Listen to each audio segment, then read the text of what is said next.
5 fevralga atab Şehitler izidan 1944-yili Sharq Turkistonda qurilgan eng oxirgi mustaqil davlatimiz Sharq Turkiston Jumhuriyatining poytaxti bo'lgan hozirgi G'ulji shahri Sharq Turkistonning g'arbiy shimol qismidagi Ili vodiysiga joylashgan. Ili vodiysining tuprog'ining munbat, havosining saf, tog' daryolarining ko'rkam, yayloqlarining yeshilligi bu zaminga o'zgacha tus berib turdi. Bu yerda dehqonchilik va chorvachilikqa masalda tijoratmi taraqqiy qilgan. Chunki u chegara savdo porti va o'xshamagan bir qanchilgan madaniyatning uchrashadigan markaz, strategik muhim o'rin. G'ulji xalqi o'zining tirishchanligi, pokizligi, xushchaqchaqligi, ma'rif jihatdagi ilg'orligi bilan tonilgan bo'lib, ular Xitoyga bo'lgan g'azab nafrati aniq, diniy va milliy tuyg'usi kuchli xalqdir. G'ulji xalqi burundan tortib mashrab o'tkazish odatini yetildirgan bo'lib, mashrab orqali fikr almashtirish, bir-birining hol ahvolidan xabardor bo'lish, diniy ma'lumotlarni ko'paytirish, yoshlarni tarbiyalash, milliy an'ana va urf-odatlarni davomlashtirish maqsad qilinadi. Mashrab Sharq Turkistonning boshqa joylariga qaraganda G'uljida bir qadar ratlik va sistemali qilib beriladi. 1944-yili Ilida qurilgan Sharq Turkiston Jumhuriyatining poytaxti bo'lganidek, g'urur va iftixorlik tuyg'usi bilan yashagan G'ulji xalqi zolim Xitoyning Sharq Turkiston xalqini zaiflashtirib yo'qotishidagi planli harakatining oldingi qadami qilingan edi. Shunga bu xalqi madaniyatlik, xushchaqchaq, mehmondo'st, muhiti go'zal, pokiz, madaniy shaharning yoshlari xushtumtut zararlik chekimlikka xumor bo'lishga, aydiz bilan yuqumlanishga boshladi. Aroq sharab, qimor so'rinlari avj oldi. Albatta planning ko'ngildagidek ketayotganligidan xush bo'layotgan zolim hukumatning yuqorqi ishlarga parvoyi palak bo'lib, ko'simi ko'rmaslikka saladi.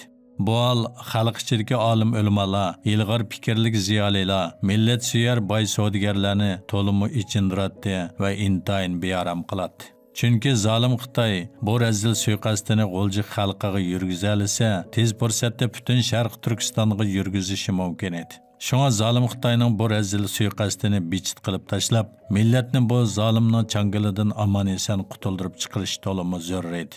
Bu vaqtda millatning sarxillari jiddiy bosh qotirdi va oxiri o'limalar o'zlarining millatni qutuldirishdagi boshlamchilik rolini joriy qildirdi.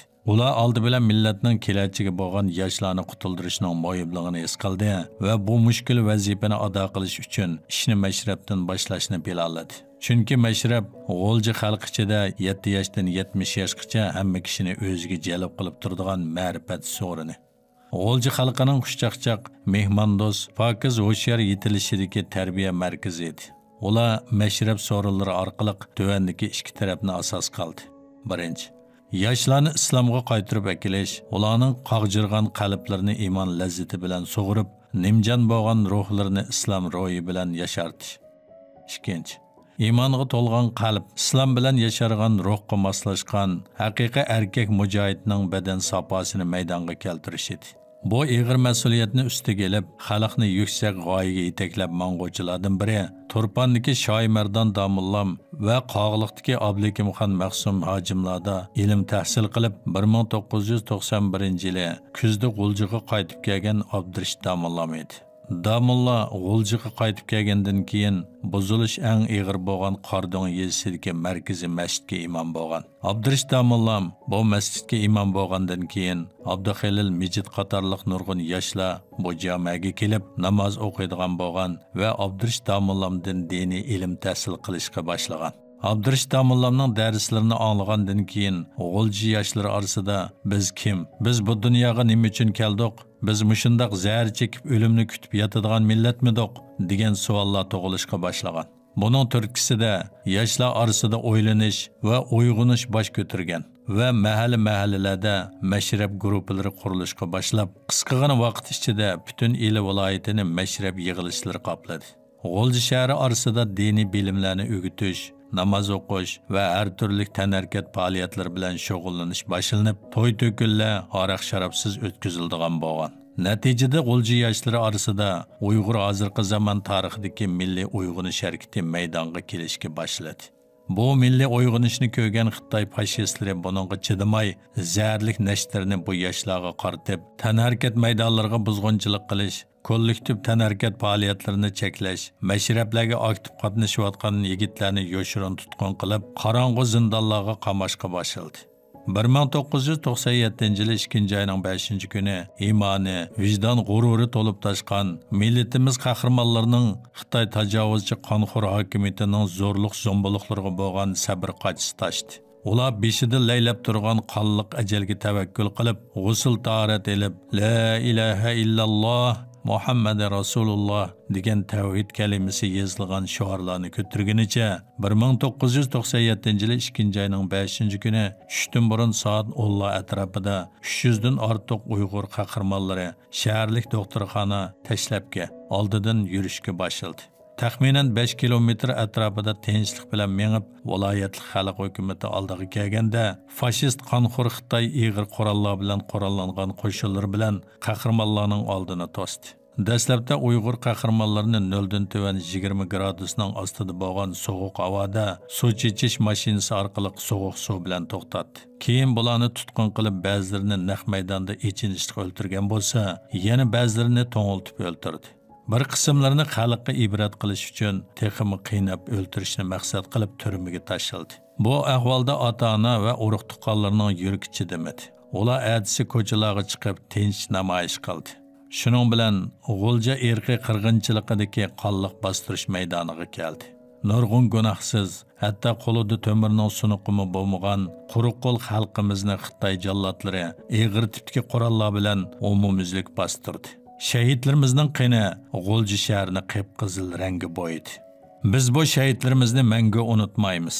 Her qachon ularning izini besishga tayyormiz. Ey shehitlarimiz, ruhinglar shod bo'lsin. İnşallah qisosinglarni olamiz. Bu inqilobda avangardlik rol o'ynaganlar.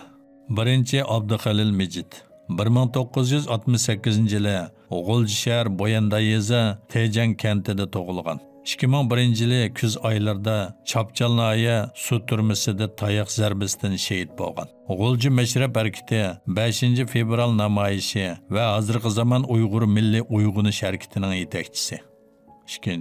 Tursun Salay 1968 yili G'ulji shahar Sharq mahallasida tug'ilgan. 1998 yili yuz bergan 26 iyun 3 to'qinishida shahid bo'lgan. 3. Abdurazaq Shamsiddin 5 fevral kurashchisi. Xitoy hokimiyati tarafidan muddatsiz qamoq jazosiga hukm qilingan. Hozir Urumchi Bajavxo turmisida. 4. Partizan Hamid Muhammad 1970 yili tug'ilgan. Hozir Urumchi 5 turma 4 atrofda. 5. Abdushukur Nuralim 5 fevral G'ulji inqilobidan keyin 4 nafar sabdishi bilan Qo'rg'os noyisida shahid qilingan. Qo'rg'os xalqi Abdushukur Nuralim mazrini 7 shahidlar mazri deb atamoqda. 6. Abdusalom Shamsiddin va Abdusattar Shamsiddin Akufkala. Abdusalom hozir Urumchi Bajavxo 1-turmisida, Abdusattar jazo lagerida. 7. Shahid Abdurish Tojim. O 1997 yili 5 fevral G'ulji voqeasiga qatnashib, shu kuni tutilib 3 yillik qamoq jazosiga hukm qilingan. Jazo muddati to'shqandan keyin qo'yib berilgan. Ammo 2017 yili jazo lageriga olib ketib, jazo lagerida shahid qilingan. 8. Sadriddin Shamsiddin 1976 yili G'ulji shahar Kepak Yuzi yezisida tug'ilgan. G'ulji mashrab harakati Kepak Yuzi tarmoqining yetakchisi. 1998 yili Olmutash shahrida suiqasdga uchirgan. 9. Ahmad Mamtimin 1974 yili G'ulji shahar Kepak Yuzi yezisida tug'ilgan. 1998 yili 4 ayning 18 kuni yarim kechida yuz bergan Xudiyar yuzi to'qinishida shahid bo'lgan.